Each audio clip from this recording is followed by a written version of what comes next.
What did you say about the Germans? You smart group, you? 44%. Words. Words are very valuable.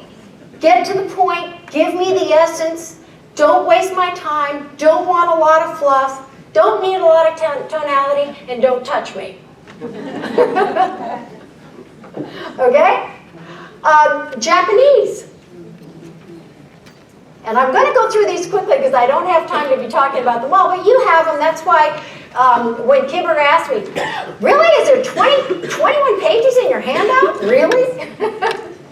All right, we're at 15 minutes left. But going through, you can see how this moves down, okay? Now, when words are in conflict with the body language, as everybody here told me, you believe the body language. This is a little tear out for cultural science that everybody should have and take with them. The higher the bar graph, the more attention is paid to the words in that culture. So it's more the what you say, with less emphasis on how you say it. The lower the bar graph, they're going to pay more attention to how things are said, not what is said. Okay?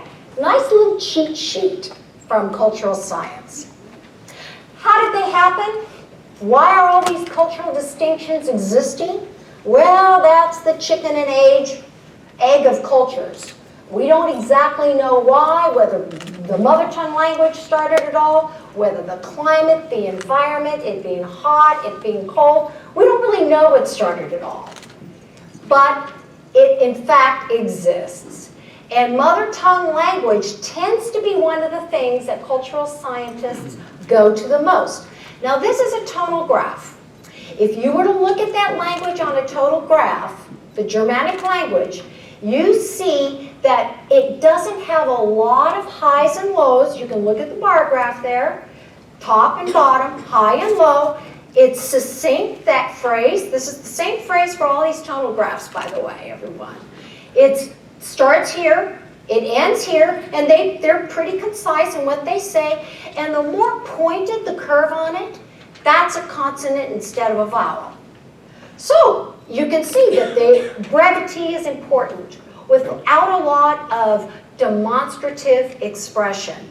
Japanese culture. This will go right along with your pie charts, people, to make it easy for you. Chinese culture. English culture. We're kind of right in the middle. I tell people we're damned if we do and we're damned if we don't. Because we are kind of right in the middle. We're a Germanic-based language, but we have adopted a lot of our vocabulary from the Latin-based languages. Russian and Slavic cultures. Middle Eastern cultures. Look at all the vowels. But get this. The Romantic language cultures are the Latin-based cultures, like the Italian, like the Spanish, like the Portuguese, like the French. Lots of demonstrativity. Now, just a little clue. When you see a lot of curvature like that in a tonal graph, it tends to lend the body to movement. People move with the sound of the language. That's why in Texas they say, why don't y'all come on over to my house for a barbecue tonight? And up here we'd say, why don't you come over to my house for a barbecue tonight? Real different. Yeah, Spanish influence, Canadian influence creates a different communication style. All right, reminder tip for key 2, create a comfortable rapport, adapt your communication style to the extent that you're comfortable, and understand cultural tendencies. Now, productive interactions. Are you in time, on time, or out of time? How many, well, I'm almost out of time, by the way. No. How many people here have noticed that different cultures relate to time differently? Show of hands. Yeah? Absolutely. Well, the best way to maximize that, since you're not going to change it, you may try, but it's not going to work, is to just understand that some cultures are really on time. Here's another cheat sheet for you. And some cultures have more of a flexible time frame. So here's your on-time cultures, the Germanic, Scandinavian, Japanese, Chinese, English-speaking cultures, and more flexible time, Russian, Slavic, Middle Eastern, African, and of course the Latin-based Romantic language cultures. So you just need to agree about what on time means. Alrighty. Now, avoid interpersonal communication if at all possible. But if it happens, ask yourself, is it my words? Is it my tonality? Is it my body language? Or my actions? On the phone, tonality can be up to 84%. Words up to 16%. I would venture to say that when I talked to Mark Tennyson and Moran for the first time, if I had answered the phone when they were talking to me about doing this conference, and I had said, Gail Cotton, Circles of Excellence, how can I help you? I wouldn't be here. Okay?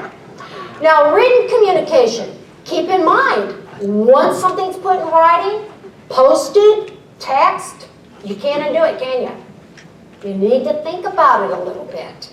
And you need to use some appropriate etiquette for the people that you're texting and emailing. Now, in general, it is culturally sensitive, both email and text. So, one of the safest ways to make sure that you don't offend anybody is to model them. If somebody sends a text with no caps and no punctuation, feel free to do it. You know, if they do it in a paragraph like you do in an email, do it that way. In general, Asian Pacific, European, Latin American cultures tend to be a little more friendly, or more formal, and the UK, the US, Northern European cultures tend to be a little less formal. Those are tendencies, and those change, by the way, with cultural overlay. Translation errors. I have the book that says this. Caution in using battery. Do not have a short circuit, disassemble, heat, or put battery in the fire, and do harm to eyes, also could cause the rupture of a doctor. Now those are the instructions for how to change a battery. It's like, who wrote those instructions? Okay. Understanding cultural time expectations, avoiding miscommunication in person, on the phone, or in written communications, and minimizing translation errors. Tips for key number 3. Strategies for relationships. Some cultures are more relationship-oriented. It takes a longer time to build the relationship in Asia Pacific, the Latin American, and some of the European cultures than it does in, say, the Scandinavian, the Northern European cultures, or in the US and the English-speaking cultures. You got to think about the time on that. Relationships are like clay on a potter's wheel. You have to center the clay on a potter's wheel before you form the pot, or you're going to have a warped pot. You usually need to center yourself and strategize a bit about a multicultural relationship, or you could have a wobble in the relationship the same as a wobble in the pot, and you could have a slightly warped relationship. Keep in mind, it's very difficult to undo unintentional cultural faux pas. All right, know whether a relationship is more information or relationship oriented, whether you're dealing with Asian cultures or, say, the Scandinavian and the Germanic cultures, and strategize to avoid the miscommunication or unintentional faux pas. It'll require a little bit of preparation, as we said in key 1 on your part. Now, success leaves clues. Cultural clues, do's and taboos. Not knowing is not succeeding. That's the thing you need to keep in mind, especially when you're working abroad.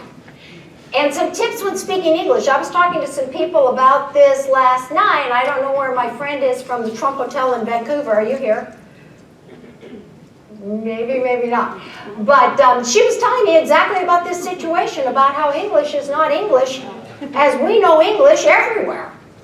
For example, to table it here means, okay, we're going to table it, we're going to put it aside and come back and deal with it later.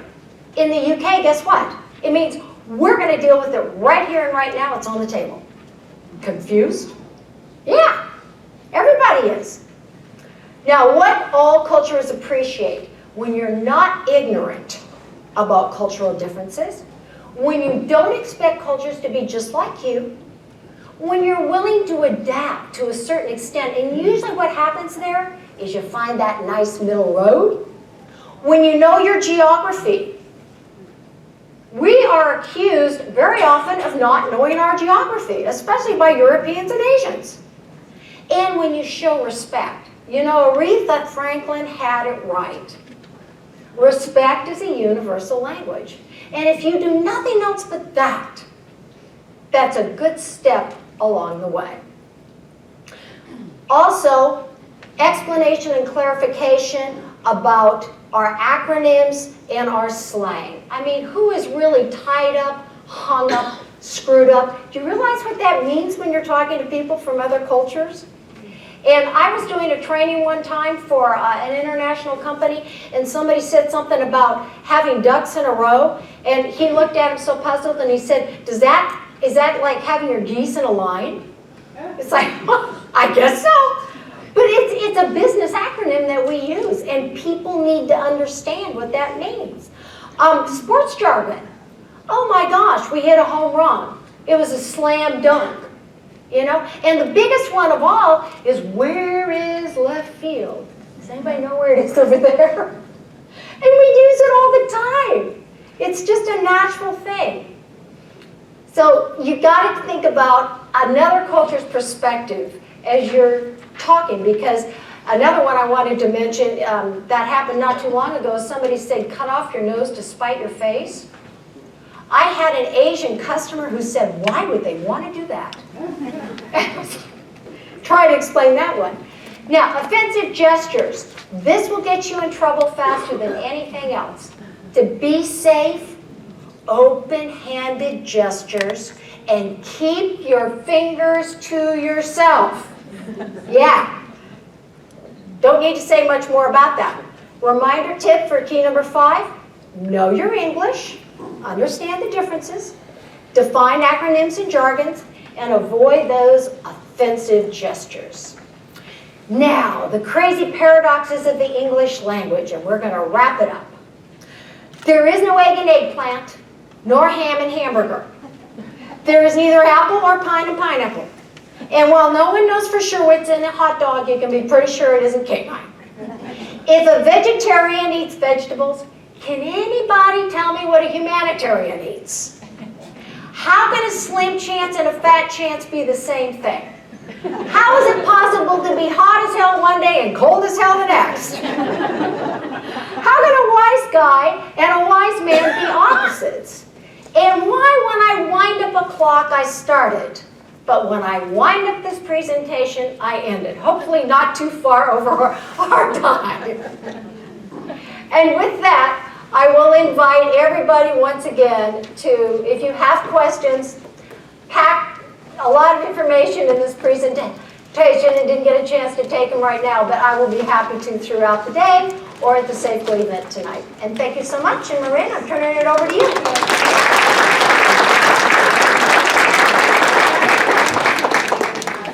You're kidding me! After my 15, 10, and 5, and I'm moving through this like, okay.